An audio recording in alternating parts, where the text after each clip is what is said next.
ती अव्यक्त मुरली है 26 मार्च 1970 की।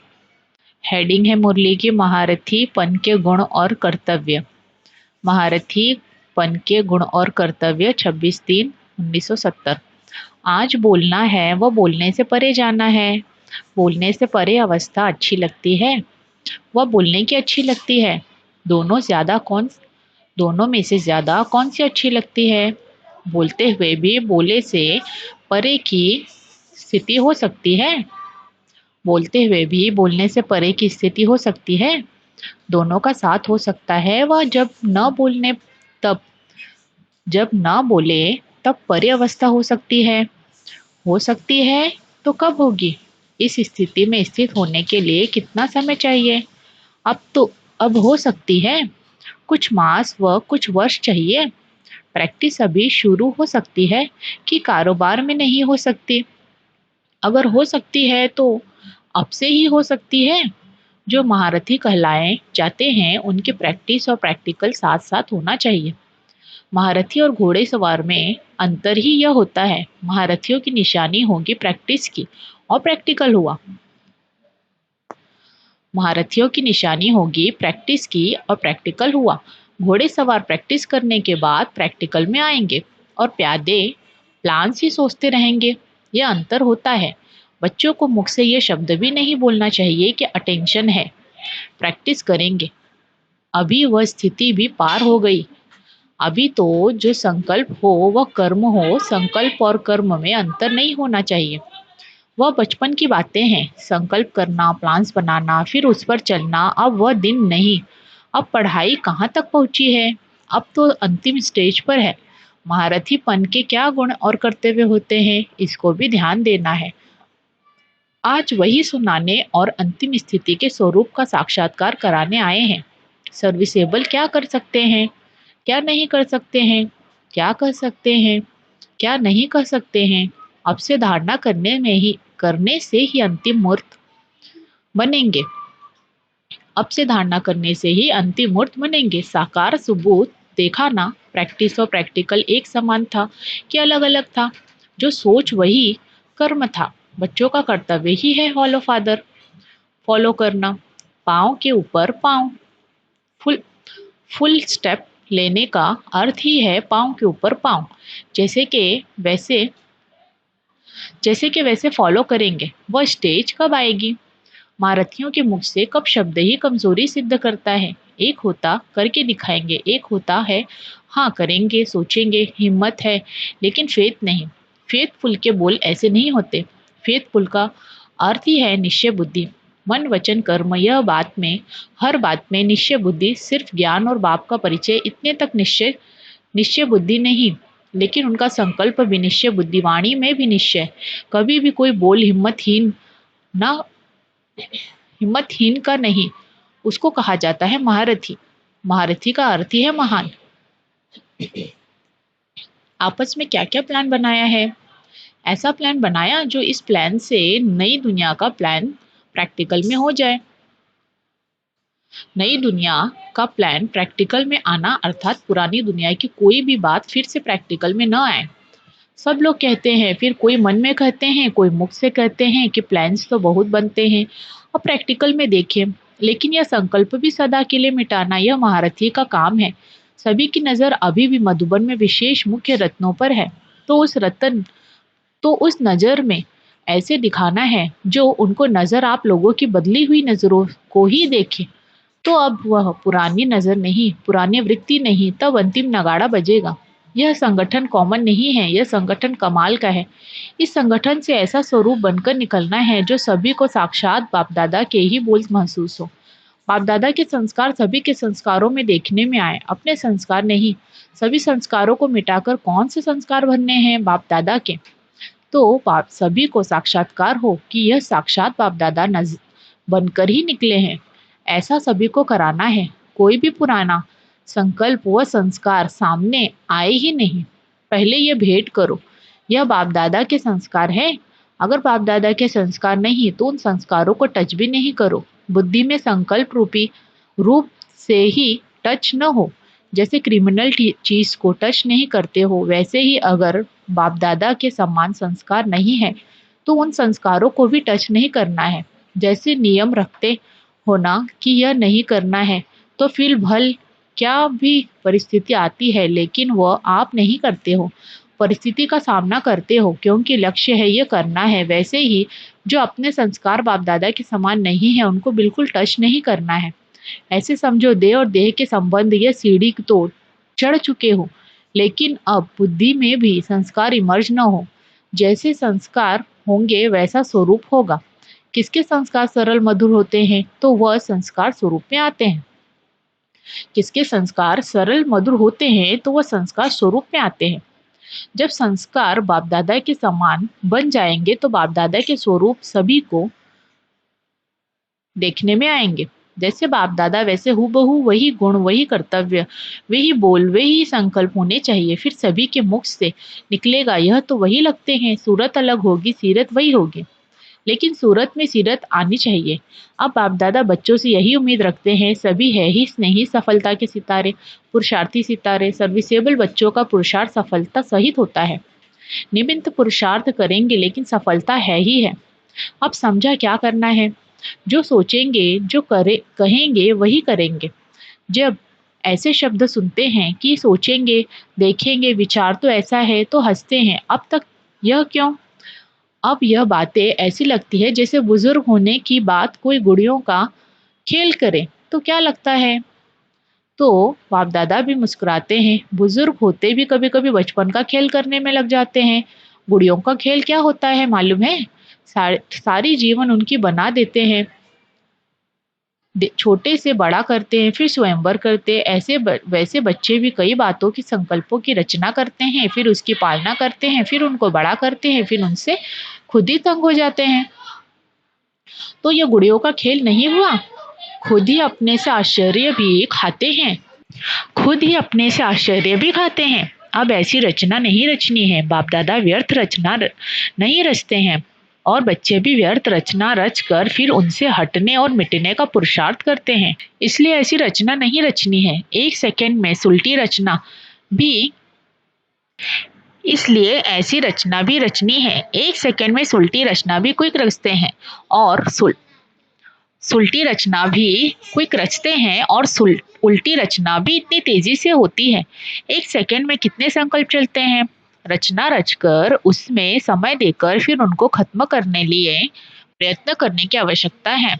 अब इस रचना को ब्रेक लगाना है। वह बर्थ कंट्रोल करते हैं ना। यह भी संकल्पों की उत्पत्ति होती है तो यह भी बर्थ जन्म है। वह जन्म संख्या अति में जाती है और यहाँ फिर संकल्पों की संख्या अति होती है।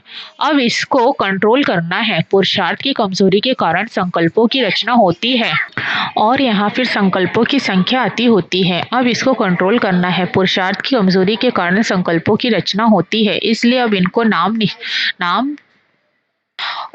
नाम निशान से खत्म कर देना है। पुरानी बातें, पुराने संस्कार ऐसे अनुभव हो जैसे कि नामालूम कब की पुरानी बात है। ऐसे नाम निशान खत्म हो जाए। अब भाषा बदलनी है। कई ऐसे बोल अब तक निकलते हैं जो संपूर्णता की स्टेज अनुसार नहीं है। इसलिए अब से संकल्प ही वही करना है, बोल भी वही, कर्म भी वही करनी है। इस भट्टी के बाद सभी की सूरत में संपूर्णता की झलक देखने में आए। जब आप लोग अभी से संपूर्णता को समीप लाएंगे तब नंबरवार और भी समीप ला सकेंगे।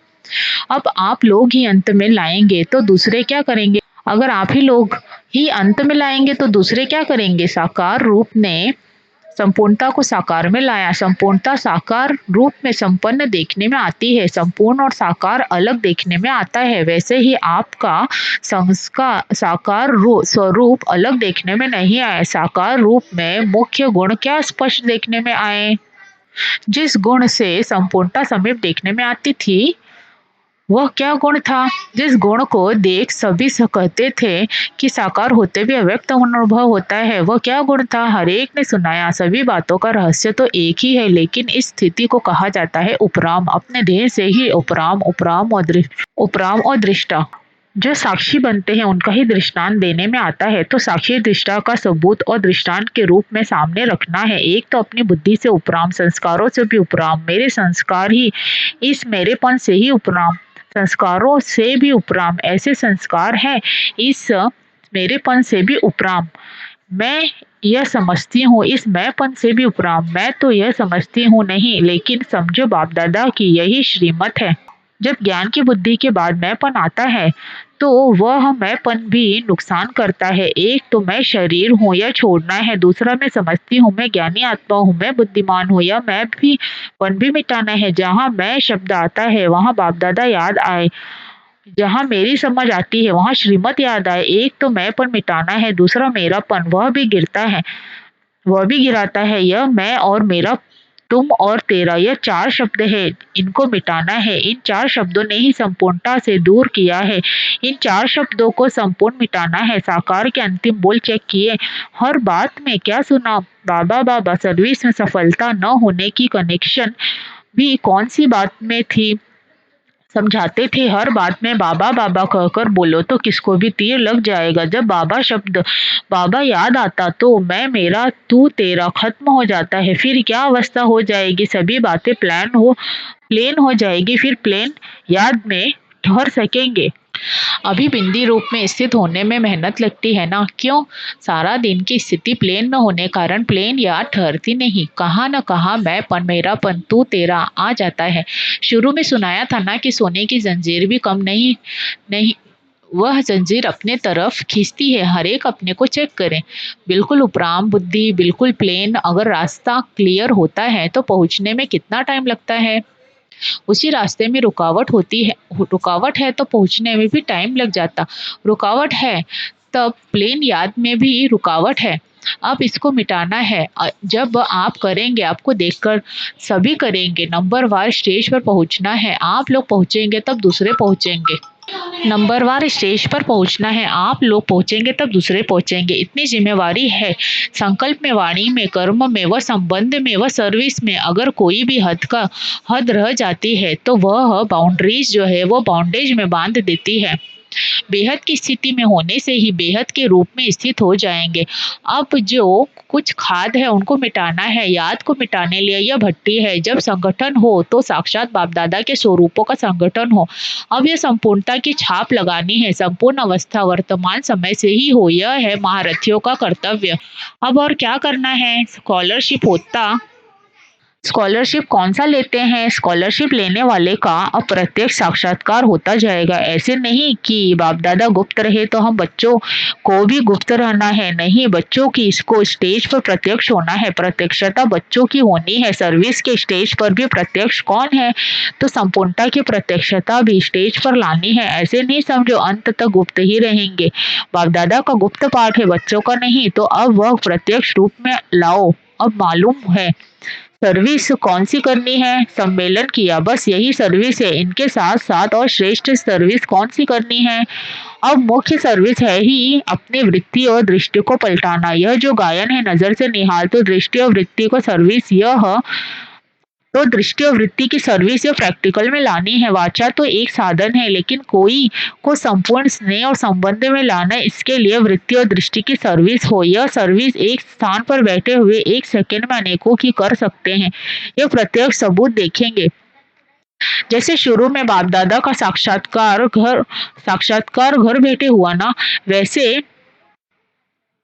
अब दूर बैठे आपकी पावरफुल वृत्ति इसका कार्य करेगी और ऐसा कार्य करेगी जैसे कोई हाथ से पकड़कर लाया जाता है। कैसा भी नास्तिक तमोगुणी बदला हुआ देखने में आएगा। अब वह सर्विस करनी है, लेकिन यह सर्विस सफलता को तब पाएगी जब वृत्ति और बेटर यह सर्विस सफलता को तब पाएगी जब वित्तीय दृष्टि क्लियर होगी। जिम्मेवारी तो हर एक अपनी समझते ही है। हर एक को अपनी सर्विस होते हुए भी यज्ञ की जिम्मेवारी भी अपने सेंटर की जिम्मेवारी के समान ही समझना है। खुद ऑफर करनी है। वाणी के साथ साथ वृत्ति और दृष्टि में इतनी ताकत है जो किसके संस्कारों को बहुत कम समय में बदल सकते हो। वाणी के साथ वृत्ति और दृष्टि नहीं मिलती तो सफलता होती ही नहीं। मुख्य ये सर्विस है, अभी से ही बेहद की सर्विस पर बेहद की आत्माओं को आकर्षित करना है। जिस सर्विस को आप सर्विस समझते हो प्रजा बनाने की, वह तो आपकी प्रजा के भी प्रजा खुद बनते हैं, वह तो प्रदर्शनियों में बन रहे हैं। अभी तो आप लोगों को बेहद में अपना सुख देना है, तब सारा विश्व आपको सुखदाता मानेगा। विश्व महाराजन को विश्व का दाता कहते हैं ना।